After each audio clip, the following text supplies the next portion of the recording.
moments or constants of F distribution. First of all, we will find out moments about origin of F distribution. Then from them we will find out moments about mean.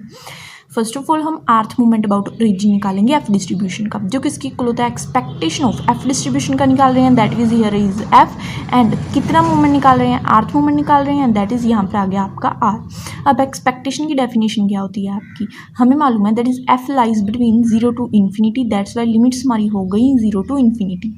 जिस term की expectation निकाल रहे हैं वो वाली term साथ में आएगा probability function of the F distribution, right. अब हमें मालूम है probability function of F distribution हमारा ये होता है, और इसकी डेरिवेशन का लिंक आपको नीचे डिस्क्रिप्शन बॉक्स में मिल जाएगा, आप प्लीज़ एक बार उसे भी जाकर जरूर चेक करें। So here is our probability function हमने लिख दिया। अब नेक्स्ट देखिए, हमें मालूम है कांस्टेंट टर्म्स सभी इंटेग्रल से बाहर आ जाएंगी। कांस्टेंट टर्म्स हमारी कौन सी हैं, दैट इज जिनमें हमारा एफ इंक्लूड नहीं हो रहा है, बिकॉज हम यहाँ पर इंटीग्रेशन कर रहे हैं with respect to the F, right. So इस टर्म में एंड इस टर्म में हमारा एफ इंक्लूड नहीं है, दैट्स वाई ये दोनों टर्म हमारी बाहर आ गई और अंदर बच गई ये तीनों हमारी टर्म्स। नाउ तो जस्ट हमें इंटीग्रेशन ही करनी है। इंटीग्रेशन को ईजियर करने के लिए हमने क्या किया, ये वाली जो टर्म है इस टर्म को हमने y के इक्वल पुट कर लिया, just only to easier integration, right. अब देखिए जब इसको हमने y के इक्वल पुट किया, हमें इस पूरे इंटेग्रल में क्या क्या चेंजेस करनी पड़ेगी। फर्स्ट ऑफ ऑल हमें यहाँ पर सभी f वाली terms in terms of y बनानी पड़ेंगी, राइट। एंड न्यू लिमिट्स चाहिए होंगी y की, एंड df की वैल्यू चाहिए होगी in terms of dy। So let's start. First of all हमें f की वैल्यूज़ चाहिए इन टर्म्स ऑफ y, यहाँ से हमने निकाल ली f की value in term of y, that is इस इक्वेशन को हम यहाँ पर यूज़ करेंगे। नेक्स्ट हमें चाहिए new limits of the y. अब न्यू लिमिट्स कैसे निकालेंगे, देखिए जब f की वैल्यू 0 थी तब हम निकालेंगे कि y की वैल्यू कितनी होगी। f की वैल्यू 0 पुट की, यहाँ पर y की वैल्यू भी 0 ही आएगी, राइट। सो एक लिमिट निकल गई 0। नेक्स्ट देखिए अब जब f की वैल्यू इन्फिनिटी होगी तब हमारे y की वैल्यू भी यहाँ पर इन्फिनिटी ही बनेगी। सो हमारी सेकेंड लिमिट भी निकल गई y की, that is infinity, that is y की न्यू लिमिट्स हो गई हमारी 0 to इन्फिनिटी। नाउ चाहिए हमें d f in terms of the d y, तो हम क्या करेंगे, इस इक्वेशन की डिफ्रेंशिएशन कर देंगे विद रिस्पेक्ट टू एफ। यहाँ पर तो आ जाएगा v1/v2, यहाँ पर आएगा dy/df। df की वैल्यू चाहिए हमें, df इधर आ जाएगा, ये रेसिप्रोकल होकर इधर आ जाएगा, हमारे पास आ गई df की value in terms of dy। इन तीन चीज़ों को हम यहाँ पर सब्सटीट्यूट कर देंगे। सो फर्स्ट ऑफ ऑल देखिए f की वैल्यूज़ की जगह पर हमने ये वाली वैल्यू पुट की, हमारे पास ये आ गया। देखिए यहाँ पर एफ बेस सेम थे, that is power Z up हो जाएंगी, दैट इज आप यहाँ पर ओनली लिख सकते हैं f raise to power r plus v1/2 minus 1। That's why हमने f की ओनली एक ही वैल्यू सब्सटीट्यूट की एंड ओवरऑल पावर बना दी r plus new 1/2 minus 1, right. And यहाँ पर भी इसकी जगह पर हमने y को सब्सटीट्यूट कर दिया। नेक्स्ट न्यू लिमिट्स तो हमारी 0 to इन्फिनिटी ही निकली थी y की भी, राइट। एंड df की वैल्यू लिख देंगे अब इन टर्म्स ऑफ द dy। अब देखिए हम अगेन यहाँ से कांस्टेंट टर्म्स को बाहर निकालेंगे, दैट इज जिनमें y इंक्लूड नहीं हो रहा है। सो देखिए v2/v1 raise to power this, इसमें y इंक्लूड नहीं हो रहा है, इस टर्म को हमने बाहर निकाल लिया। Next v2/v1 raise to power 1, इसमें y नहीं है, that's why this is our constant term और इसको हमने बाहर निकाल लिया। अब ध्यान से सुनिए, हमें मालूम है अगर बेस सेम हो तो हम पावर्स को सोल्व कर सकते हैं। देखिए बाहर v1/v2 पड़ा है, हमें अंदर से सभी टर्म्स v2/v1 की मिली हैं, दैट इज़ अगर हम v2/v1 में कन्वर्ट कर दें इसको तब हम इसे सोल्व कर सकते हैं इन सभी के साथ, राइट। सो हमें मालूम है अगर हम इसका रेसिप्रोकल कर देंगे तो पावर हमारी नेगेटिव हो जाएगी और हमारे पास बन गया v2/v1। सो अब बेस सेम है, पावर जेड अप हो जाएंगी। सो पावर्स को सिंपली एडअप कीजिए, हमारे पास देखिए minus new 1/2 plus 1 plus r plus new 1/2 minus 1, इसके साथ ये कैंसिल, इसके साथ ये कैंसिल, हमारे पास ओवरऑल r बच गया। That's why here we get nu 2/न्यू 1 raise to power only r। और नीचे ये बीटा वाली टर्म तो हमारी पड़ी ही थी एग्जैक्टली। अब देखिए इस इंटेग्रल को सोल्व करना है हमें मालूम है that is a beta distribution of second kind का हमारा ये फॉर्मूला होता है।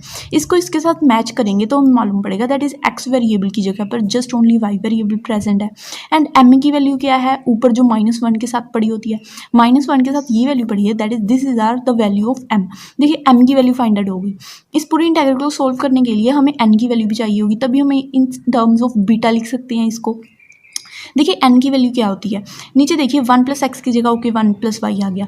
नेक्स्ट ऊपर पावर है हमारी m + n। First of all आपको यहाँ पर नीचे m बनाना होगा इस टर्म का, देन m के साथ जो टर्म बचेगी वो आपकी n होगी, राइट। देखिए हमारे पास यहाँ पर v1/2 तो है, m की एक वैल्यू v1/2 है ना।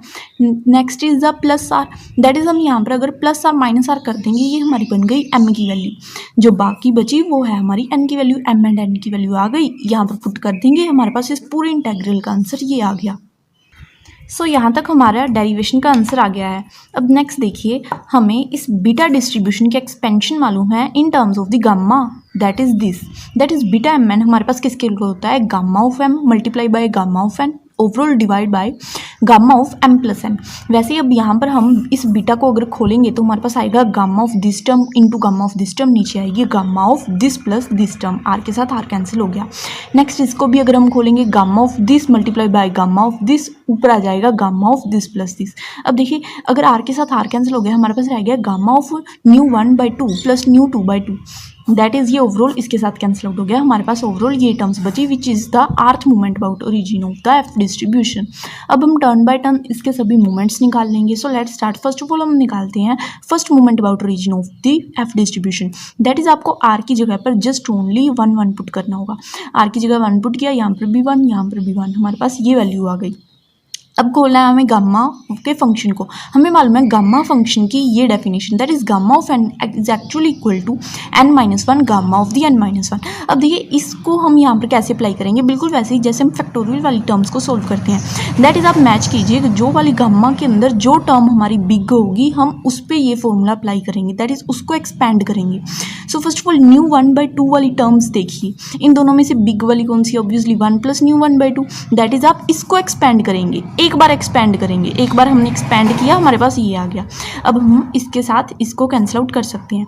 नेक्स्ट इन दोनों टर्म्स में से देखिए हमारी बिग कौन सी है, ऑब्वियसली ν2/2, दैट मीन्स आप इसको एक बार एक्सपैंड करेंगे इस फॉर्मूले के अकॉर्डिंग। सो आपके पास ये टर्म आ गई, दैट्स वाई आप इसको इसके साथ कैंसिल आउट कर सकते हैं। हमारे पास ओवरऑल 1 2 3 ये 3 वैल्यूज बच गई थी, ठीक है, और इसका हमने एलसीएम ले लिया। सो दैट्स वाई हमारे पास ये आ गया। Now ν1 is cancel out by ν1, 2 is cancelled out by 2, that's why हमारे पास ओनली आ गया ν2 overall divide by ν2/-2। Next is the second movement about reason of the F distribution, that is आपको अभी यहाँ पर आर की जगह पर 2 सब्सटीट्यूट करना पड़ेगा, राइट। अब देखिए गामा को हम फिर से कैसे खोलेंगे।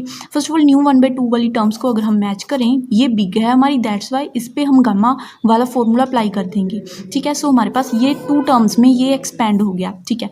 अच्छा अब भी ये इसके इक्वल नहीं आया, दैट मीन्स हमें इसको एक और बार एक्सपैंड करना पड़ेगा। ये टर्म तो एज इट इज साथ में पड़ी ही रह जाएगी, इसको हमने एक और बार एक्सपैंड किया, हमारे पास ये 2 टर्म्स मोर आ गई, ठीक है। अब इसके साथ ये कैंसिल आउट हो रहा है। वैसे अगर आप ν2/2 वाली टर्म्स की बात करें तो इस ये वाली टर्म हमारी बिग है, दैट मीन्स आप इस पे गामा वाला फॉर्मूला अप्लाई करेंगे। सो एक बार हमने फॉर्मूला अप्लाई किया, हमारे पास ये 2 टर्म्स आ गई। अब देखिए ये वाला गामा तो इसके साथ मैच नहीं हो रहा, दैट मीन्स आप इस पर एक और बार एक्सपेंशन करेंगे।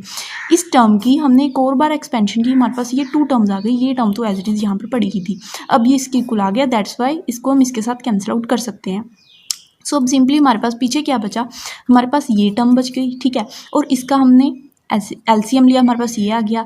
ये टर्म बची थी हमारे पास, और नीचे देखिए इन दोनों टर्म्स का एलसीएम लिया, हमारे पास ये आ गया। 2 वाली टर्म्स आपस में कैंसिल आउट हो गई, और ν1 इस ν1 स्क्वायर के साथ कैंसिल आउट हो गया। हमारे पास ओवरऑल ऊपर ये टर्म बची थी, ठीक है, और नीचे से हमारे पास ये 3 टर्म्स बची थी नीचे, ठीक है। So this is our second moment about reason of F distribution. Next हम निकालेंगे सेकंड मोमेंट अबाउट मीन, जिसे हम वेरिएंस भी बोलते हैं ऑफ द एफ डिस्ट्रीब्यूशन। उसका formula in terms of the moments about origin ये होता है। ये वैल्यूज़ हमने पीछे निकाल ली थी, इन वैल्यूज़ को हमने यहाँ पर सब्सटीट्यूट किया, हमारे पास ये आ गया। अब सिंपली हम इन दोनों टर्म्स में से कॉमन निकालेंगे, ν2² ओवरऑल डिवाइड बाय ν2 - 2। कॉमन निकाला, हमारे पास इन दोनों टर्म्स में से ये वैल्यू बच गई। अब हम सिंपली एलसीएम ले लेंगे, एलसीएम लेकर हमारे पास ये टर्म आ गई। सिंपली मल्टीप्लिकेशंस की, हमारे पास ये टर्म आ गई, कटिंग हो गई हमारी कुछ, और साथ में इनवर्स को इसके साथ सोल्व किया, हमारे पास देखिए +2 ν1 आएगा, और देन 1 2 3 इन तीनों टर्म्स में से अगर हमने 2 को कॉमन निकाल लिया तो हमारे पास overall this is our answer. Thanks for watching our video. If you like our video then please subscribe our channel. And हमने moreover continuous discrete central limit theorem TF-सेट डिस्ट्रीब्यूशंस के ऊपर भी प्लेलिस्ट बना रखी हैं, आप एक बार प्लीज़ उन्हें भी जरूर चेक करें जाकर। Thanks for watching.